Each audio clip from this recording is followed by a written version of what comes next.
anniversaire le 25 décembre. Est-ce que je peux pour les photos et les cas? Oui, tu peux le faire. Alors, on a Edmond pour ce dernier moment, le temps de terminer. Tout le Belasico au centre culturel, oui. Papa initiative comment ça se passe? C'est quoi ce centre et puis qu'est-ce que vous faites? Bon, na idée na yango ezali école culturelle Toye Kola. Kuna to yambaka bana mike dont l'âge varie entre 5 à 12 ans.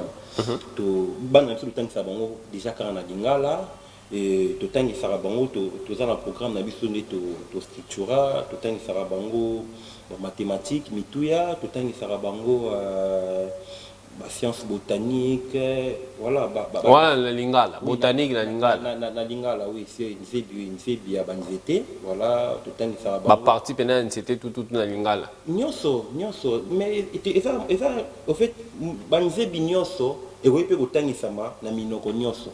Ok. Ça bon, donc il y a un zebi moroté, ça dit que non, il y a un fait tant isama car en anglais, non. Mais non, biso, encore monoko na biso, en fait, langue localité. Ils ont lingala, ne tout ça il a lingala pour tout le temps ça bana na biso o ya Toye Kola. Donc de 8 à 12 ans. Oui, non, bana o baza na lobi bien na lobi 5 à de 5 à 12 ans. Oui, OK. On les a dit bana to yambaka na kati ya Toye Kola chaque samedi bon tout ça na période il y a vacances toujours relancer l'activité à partir il y a chaque samedi de quelle heure à quelle heure bana bayaba? Chaque samedi à partir il y a 10h 12h. OK.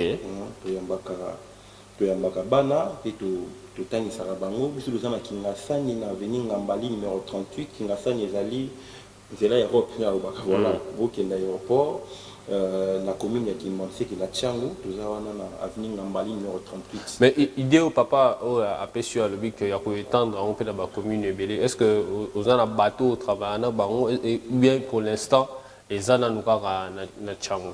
Bon, na minute où tous na Tchangu, mais l'idée peut aller penser à s'étendre parce que les ali projet oyo bénéficiaire na moi ali congolais, tous en pour ça moi na Congo azala éduquer élever na base scientifique et culturelle ya biso moko ya Congo. Donc partout bo benga biso o ici que ils ali to sala musala o to sala yango même na intérieur ya mboka, tous a vraiment disposé à sala misala oyo partout. Il y a promotion culturelle, il y a mot cannabis. Est-ce que au moment pour que vous l'accès lingala alors que le lingala les ba famille mususu na ndako mususu ba beta ba mona ndako sport do ba lingala ce que ba otiki lo mona pour l'accès lingala le mona était compliqué et là liboso ezaki mabe et comme malamu te so batu ba sala ngo ebele mabe tikalika mabe malamu tikalika malamu. Donc il a faute ya makasi koloba ete bana na biso esengeli balobara minoko ya libanda baloba minoko na biso te eza mabe fait eza loko yo il faut telemela to kende peto pesa yango solution et aussi notre correction musu eza ke biso toye kolisaka bana lingala te kasi totangisa nde bana na lingala. Si tu moni ban moi na waze na moko ko sona lingala boende to laksaye non parce que ça à la base pédagogie adaptée.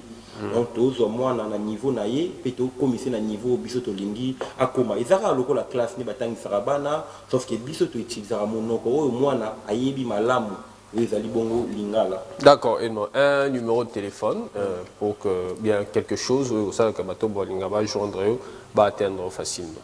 Bon, les plus simples, c'est dans Facebook, tous allez na page Nabiso, Toye Kola, en tout cas, et tout so beti Toye Kola, au moment Yangoana, numéro de plus allez 089 983 76 73, je répète 089 983 76 73.